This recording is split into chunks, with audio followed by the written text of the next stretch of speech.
Hello guys, চলে এলুম আবার খেলার খবর চ্যানেলে বিগ আপডেট নিয়ে। তো চলো বন্ধুরা, খুব গুরুত্বপূর্ণ আপডেট নিয়ে চলে এসেছি। ফুল ভিডিওটা দেখতে থাকো, স্কিপ করবে না। স্কিপ করলে কিন্তু ভিডিওর মধ্যে অনেক কিছু মিস করবে। এবং এই খেলার খবর চ্যানেলে যারা নতুন আছো, অবশ্যই এই খেলার খবর চ্যানেলটা সাবস্ক্রাইব করে পাশে থাকা বেলাইকন ঘন্টাটা ডাউন করে বাজিয়ে দাও।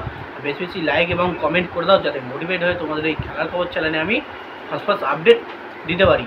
তো চলো বন্ধুরা, ফার্স্ট যে আপডেটটা নিয়ে কথা বলবো, কিন্তু গুরুত্বপূর্ণ একটা আপডেট তোমাদের সঙ্গে শেয়ার করতে চলেছি। তো মোহনবাগান শিবিরের প্লেয়ার জেমি ম্যাকরালানকে নিয়ে। তো মোহনবাগান পুরো দল কিন্তু জামশেদপুরের জন্যে উড়ে গেল জামশেদপুরে, কিন্তু জেমি ম্যাকরালান কিন্তু গেল না। তো তোমরা নিশ্চয়ই জানো, কোয়ার্টার ফাইনাল আমি এর আগেও ভিডিওতে বলেছি, কোয়ার্টার ফাইনাল কিন্তু খেলবে না জেমি ম্যাকরালান। তার কিন্তু চোটটা এখনও কিছুটা হলেও রয়েছে। কোনো রকমই মোহনবাগান ম্যানেজমেন্ট জেমি ম্যাকরালানের চোটটা নিয়ে কোনো রকম চান্স নিতে চাইছে না, যে কোনো রকম ম্যাচ খেলি যাতে না আর চোটটা বেশি হয়ে যায়। তো সে কারণেই এই কোয়ার্টার ফাইনাল ম্যাচটাও কিন্তু বসিয়ে রাখছে মোহনবাগান ম্যানেজমেন্ট জেমি ম্যাকরালানকে। এবং সবথেকে বড় ব্যাপার হচ্ছে, জামশেদপুরে কিন্তু ইস্টবেঙ্গলের শিলং লাজনের সঙ্গে খেলা আছে আজকে। ইস্টবেঙ্গলের কিন্তু সেখানে একটা করা আছে, শিলংয়ে গিয়ে ওখানে কিন্তু একটা তাদের হোম বুক করা আছে, মানে হোটেল, তাদের সঙ্গে কিন্তু একটা লিঙ্ক আপ আছে। কিন্তু মোহনবাগানে নেই। মোহনবাগানকে কিন্তু হোটেল খুঁজতে গেলে প্রচুর পরিমাণে ঝামেলা পোহাতে হচ্ছে। প্রায় 18-20 মানে ঘরের হোটেল একটা পাওয়া গেছে। তো সেক্ষেত্রে সেখানে কিন্তু সবাইকে রুম শেয়ার করে থাকতে হবে। তাও অনেকে প্লেয়ার যায়নি। তো সেক্ষেত্রে জেমি ম্যাকরালান কিন্তু যায়নি সেই চোটের কারণে। এবং জেমি ম্যাকরালানকে আমরা কবে থেকে দেখতে পাবো সেটাই হচ্ছে ব্যাপার। হয়তো এই ম্যাচটার পরই কিন্তু জেমি ম্যাকরালান মোহনবাগান শিবিরে যোগ দিয়ে আবারও কিন্তু মোহনবাগান প্লেয়ারদের সঙ্গে কিন্তু অনুশীলন শুরু করে দেবে। মানে কোয়ার্টার ফাইনালের পর সেমিফাইনালে কিন্তু অবশ্যই আমরা মোহনবাগান শিবিরের হয়ে খেলতে দেখতে পারি জেমি ম্যাকরালানকে। দেখা যাক কতটা কি তার শরীরের সুস্থতাটা দেখা যায়। এবং এবার যে একটা খারাপ খবর আছে, এটাও কিন্তু একটু করে হলেও খারাপ খবর।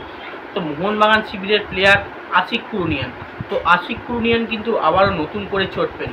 এই আশিক কুরুনিয়ানও কিন্তু মোহনবাগান দলের সঙ্গে কিন্তু জামশেদপুর খেলতে যায়নি। তো সেক্ষেত্রে জামশেদপুরে মোহনবাগানের প্রায় গ্ল্যান মার্টিনও যায়নি। তো এই সমস্ত প্লেয়ার কিন্তু চোটে ভুগছে। তার মধ্যে কিন্তু আশিক কুরুনিয়ানের তোমরা নিশ্চয়ই জানো প্রচুর পরিমাণে চোট হয়েছিল, অনেক কষ্টে সে ফিরেছে। আবারও কিন্তু নতুন করে একটা চোট লেগেছে। তো বলা হচ্ছে যেটা এই চোটটা কিন্তু খুব একটা গুরুতর চোট নয়, হালকা পাতলার ওপরই চোটটা আছে। এবং মোহনবাগান ম্যানেজমেন্ট যেমন জেমি ম্যাকরালানকে খেলিয়ে যাতে না আরও চোটটা বেড়ে যায় সেরকম চান্স নেয়নি, সেরকম কিন্তু আশিক কুরুনিয়ানেরও বিরুদ্ধে সেটাই হয়েছে। আশিক কুরুনিয়ানকে এখনও পর্যন্ত কোনো রকম চান্স দিচ্ছে না খেলানোর জন্যে। কারণ এই চোটের ওপর যদি আবার খেলতে গিয়ে যদি আবার কোনো রকম চোট লেগে যায়, তাহলে আশিক কুরুনিয়ান যেমন প্রচুর পরিমাণে ম্যাচেস মিস করেছিল, পুরো একদম সিজন থেকেই পুরো একদম বাদ হয়ে গেছিলো, সেরকম কিন্তু আবার সেই জিনিসটা হতে চলেছে। তো সেক্ষেত্রে কিন্তু মোহনবাগান ম্যানেজমেন্ট এই জিনিসটা যাতে না হয়, তো সেক্ষেত্রে আশিক কুরুনিয়ানকে কিন্তু দলে যোগ দিতে এখনও পর্যন্ত তাকে ছাড়পত্র দেয়নি। এখন কিন্তু সে জামশেদপুরে মোহনবাগান দলের সঙ্গে ট্রাভেল করেনি। তো এটা হচ্ছে কনফার্ম আপডেট। কিন্তু তোমরা জেনে রেখে দাও, আশিক কুরুনিয়ানের চোটটা কিন্তু খুব যে বেশি গুরুতর তা কিন্তু নয়, গুরুতর চোট নয়। তো বন্ধুরা, এবার একটা নতুন বিদেশি নিয়ে আপডেট দিতে চলেছি। এই বিদেশিটাকে কিন্তু মোহনবাগান বলছি, এই বিদেশিটাকে কিন্তু পাঞ্জাব এফসি পুরোপুরি কনফার্ম করে নিয়েছে। বিদেশিটা হচ্ছে আর্জেন্টাইন বিদেশিটার নাম হচ্ছে এজেকুয়েল ভিডেল। তো এই বিদেশিটা কিন্তু 32 বছর বয়স প্লেয়ার এবং মিডফিল্ডের প্লেয়ার। তো এর আগে তোমরা জানো মাদিতালাল যেমন পজিশনে খেলতো, যেমন পারফরমেন্স করতো, সেই মাদিতালালের রিপ্লেসমেন্ট হিসেবে কিন্তু এই বিদেশিটাকে আনা হয়েছে আর্জেন্টাইন।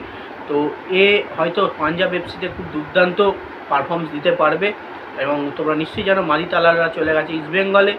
এবং এজেকুয়েল ভিডেল এই আর্জেন্টাইন প্লেয়ারটা কিন্তু প্রচুর পরিমাণে গোল করারও ক্ষমতা রাখে। এবং এই বিদেশিটা কিন্তু পাঞ্জাব এফসি কিন্তু 5 নম্বর বিদেশি নাম ঘোষণা হলো। এটা নিয়ে এখনও একটা বিদেশি নাম ঘোষণা বাকি আছে।